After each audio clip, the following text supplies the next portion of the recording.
Another travel tip and hack coming at you. This one has everything to do with the cruise industry, you cruisers. I know who you are, and you're going to love this one. It's travel tip number 56, so here we go.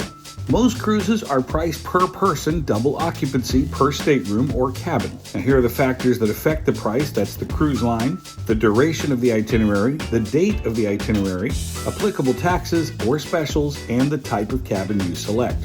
In general, the 4 types of cabins available are inside cabins. Those are cabins with no windows, ocean views, balconies, or suites.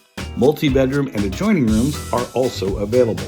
The published price you can find is one thing, but remember, you also have to take into account applicable taxes, port charges, and prepaid gratuities. This is your cruise fare.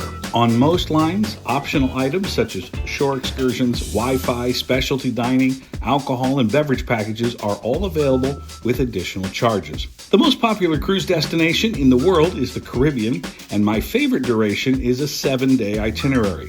And for my family and I, we always cruise in a balcony or a suite, depending upon the time of year and the specific dates. On Carnival, Royal, or Norwegian, I can expect to pay on average $700 to $1,500 per person as a base. Of course, I also check with my qualified travel advisor to learn about any specific deals my trip may qualify for.